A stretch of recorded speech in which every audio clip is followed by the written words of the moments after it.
What's up, everybody? Welcome to today's video.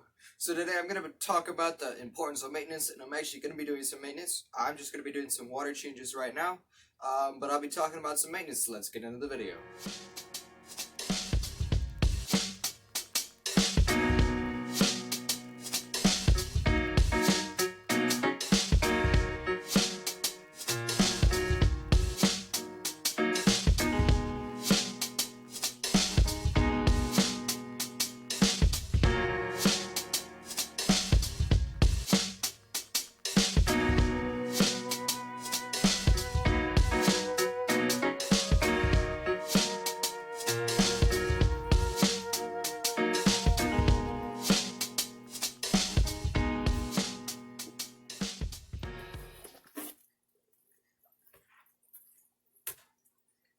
Oh yeah, I was recording a video.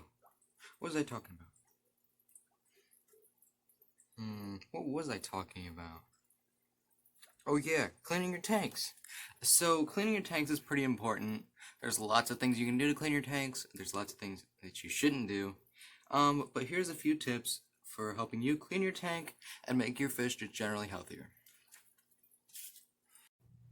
So let's say you clean your tank regularly, you do your water change, you get rid of the algae and all that stuff, but your fish still look stressed. So what could be the problem? Well, you could have a bad pH, bad temperature. You could have too much nitrite, or you could have too much ammonia. Really, any ammonia is too much, but if you got a planted tank, that should be fine. So here's what you're gonna do. So you're gonna get one of these.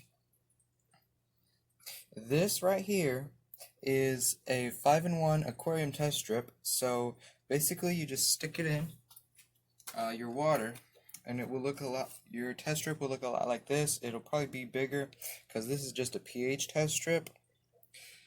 But you just stick it in your water for a couple seconds and then it will change colors. So the little dots will change colors. And you match it up with this to find out how much you got of what thing.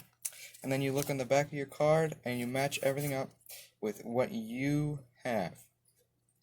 And that's how you use one of those. You could find that maybe your pH is too high. So you'll just add some aquarium salt or baking soda, I believe. And then your tank will have a much better pH. And you can also do other things to adjust things that need to be changed. I know shrimp have some special conditions and some other things like that. So let's say you checked your pH, you checked your cage, your nitrates, ammonia, and all that stuff, and it's perfect for your fish.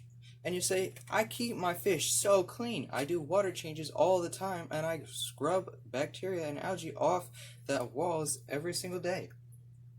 Well, there's another problem. So you shouldn't be doing tons of water changes and cleaning your tank all the time, because that can mess up with the bacteria and get rid of your cycle. So then your fish will be stressed because they don't have any of the beneficial bacteria, and the whole tank will be messed up. So here's one tip for you. Don't do too much cleaning.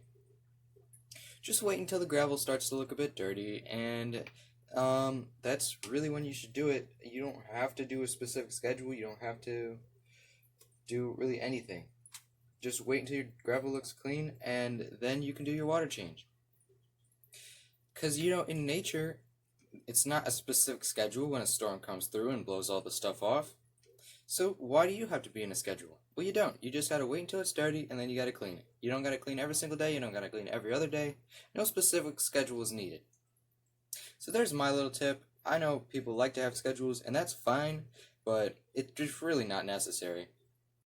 So let's say you have one of these. This is a canister filter. A lot of people use them for tanks, and that's fine, that's great. Canister filters work great. But one thing that you might mess up is you might clean it too often. So there is a thing, cleaning it too often. It'll mess up the bacteria and other things like that. You should only clean it whenever it starts to restrict the flow. That's when you know your canister filter is getting dirty. But these things work great, and they really don't need cleaned that often. Well, let's say you didn't get a canister filter, you didn't get an overbag filter, and you got a sponge filter. It's the same thing for these. You do not have to clean these that often, because the sponges hold beneficial bacteria. So what you could do is you just take the sponge out and clean it in the own tank's water, and then you're good to go for another couple months. Like, really, these things stay clean for quite a while, especially if you don't have a lot of fish in this tank. In your tank, I mean. In this tank, I only have 2 fish and then a whole bunch of babies because I'm breeding in this tank. Which, for whoever was wondering, the babies are doing great. They're loving it in this tank.